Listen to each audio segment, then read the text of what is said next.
اب تواتر معنوی ہے اس بات کے اندر جو عرض کر رہا ہوں، شہزادی کونین کی ولادت عجیب ولادت ہے،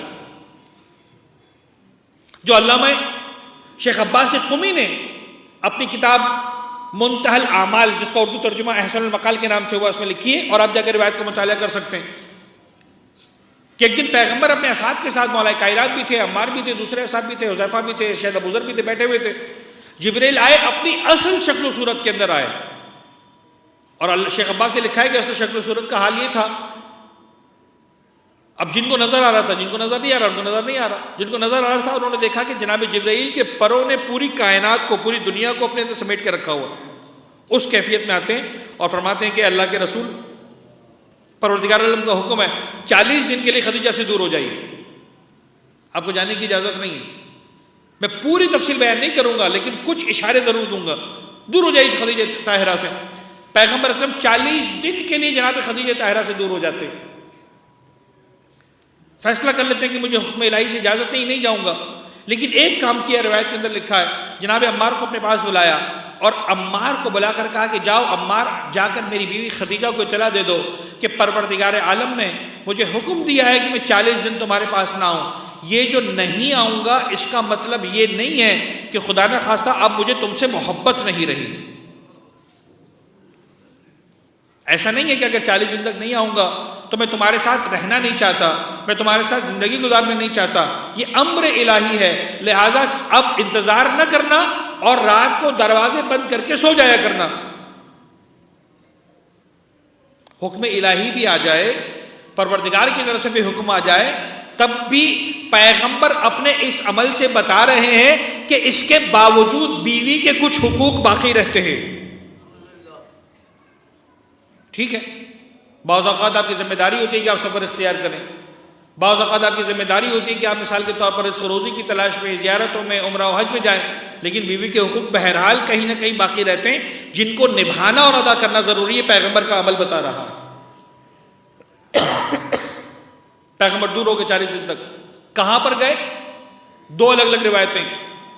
ایک روایت یہ ہے کہ پیغمبر اکرم نے غار حرا میں وہ دن گزارے.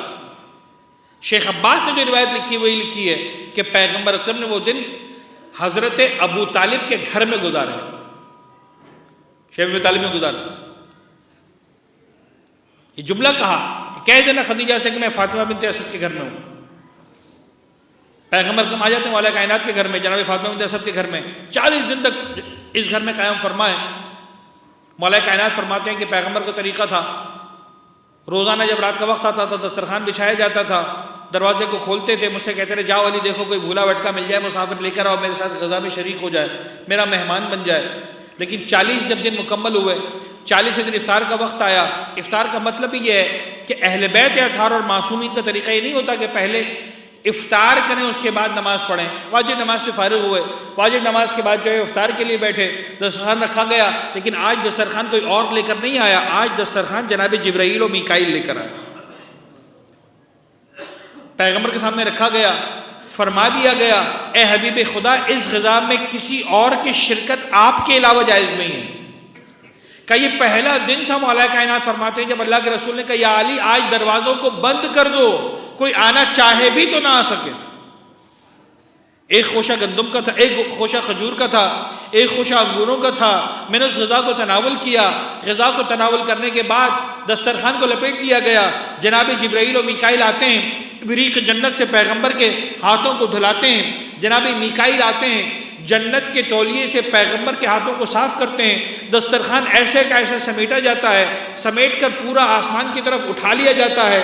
جو بچ گیا اس میں بھی کسی کو شرکت کی اجازت نہیں ہے.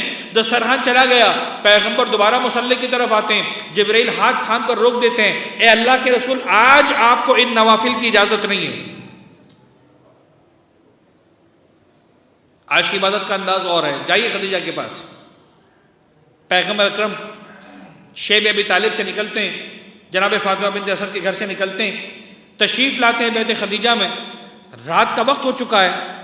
آج کل کا دور نہیں ہے کہ روشنیاں روشن ہو، اندھیرا علاقہ ہے.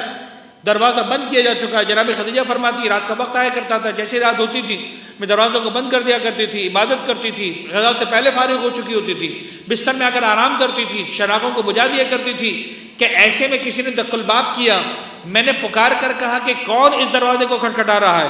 اس دروازے کو محمد کے سوا کسی کے لیے کھٹکھٹانے کی اجازت نہیں ہے.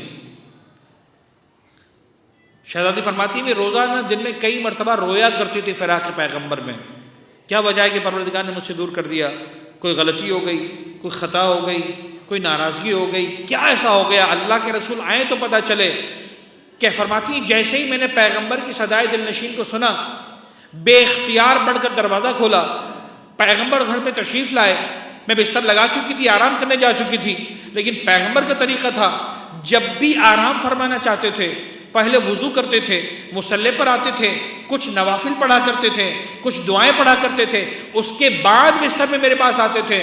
لیکن اس رات میں نے پہلی مرتبہ ایسا دیکھا کہ اللہ کے رسول نے نہ وضو کے لیے پانی طلب کیا، نہ مصلی بچھا کر نوافل ادا کیے، میرے ساتھ بستر میں آئے. اور میں منبر کے تقاضوں کو مد نظر رکھتے ہوئے صرف اتنا جملہ کہوں گا. شہزادی فرماتی پیغمبر مجھ سے دور نہ ہوئے تھے، میں نے فاطمہ زہرا کے نور کے وجود کو اپنے بدن کے اندر محسوس کر لیا.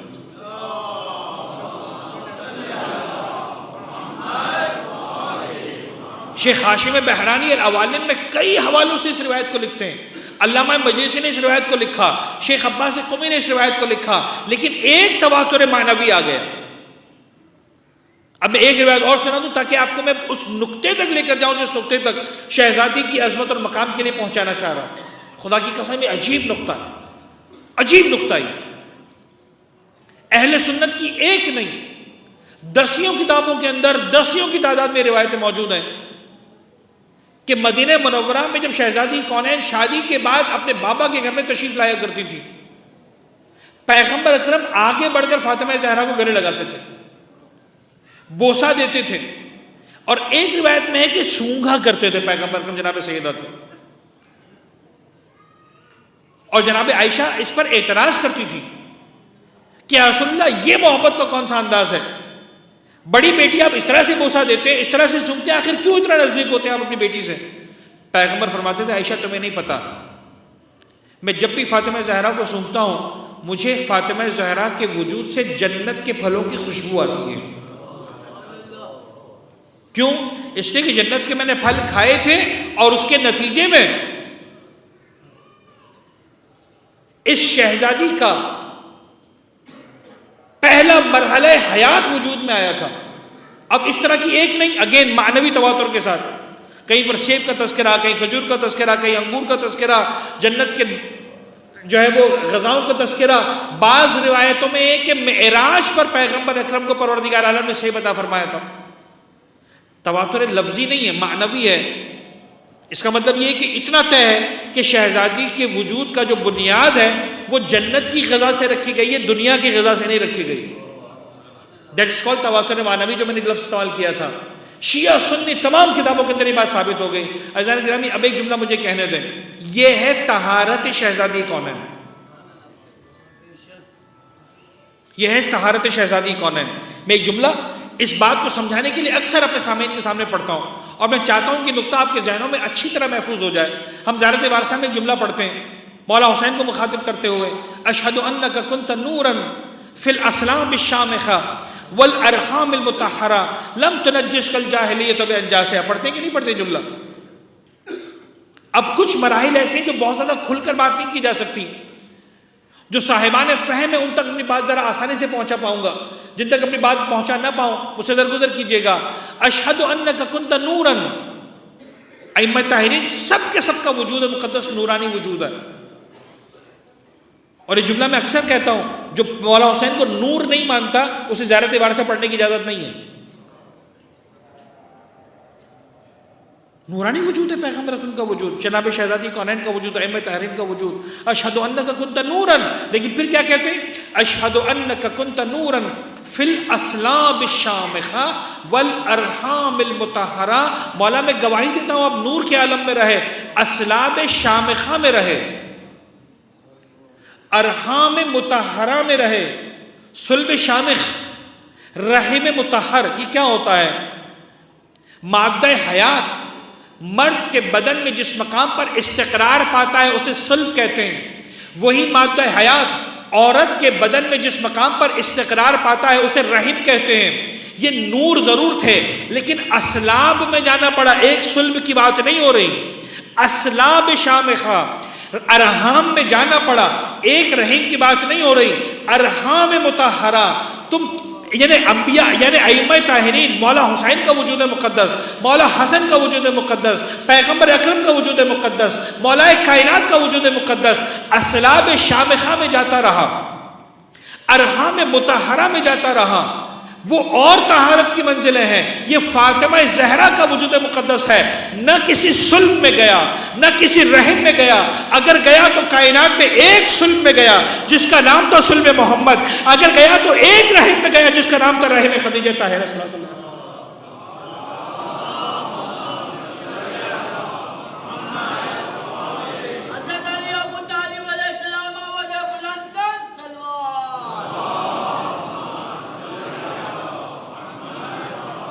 سمجھ میں آ رہا ہے مقام فاطمہ کیا ہے؟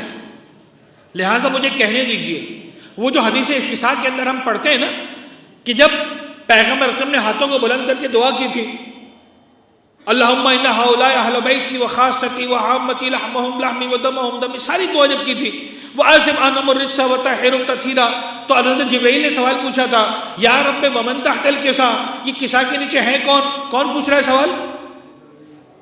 جناب جبرائیل کس کو نہیں جانتے؟ پیغمبر کو نہیں جانتے، فاطمہ زہرا کا تعارف نہیں ہے، حسن و حسین کا تعارف نہیں ہے، علی ابن ابی طالب کا تعارف نہیں، کس کا تعارف نہیں ہے؟ ہر ایک کو جانتے ہیں، لیکن عزیزان گرامی حدیث قصہ کے اندر تطہیر کی بات تھی، عصمت کی بات تھی، نبوت کی بات نہیں تھی، امامت کی بات نہیں تھی، کسی اور چیز کی بات نہیں تھی، یہاں پر طہارت کی بات تھی، یطہرکم تطہیرا کی صنعت دی جانی تھی۔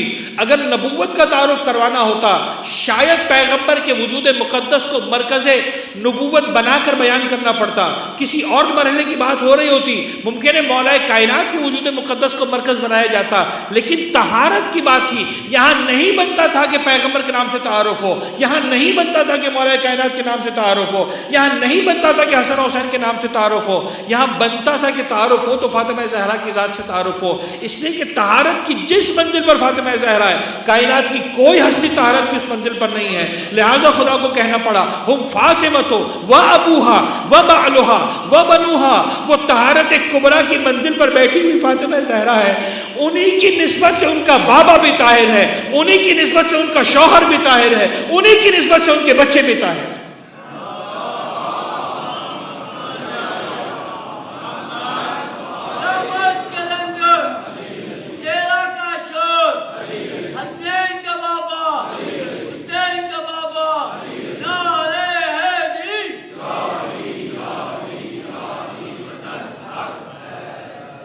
اس منزل پر ہے فاطمہ زہرا، اس مقام پر ہے فاطمہ زہرا۔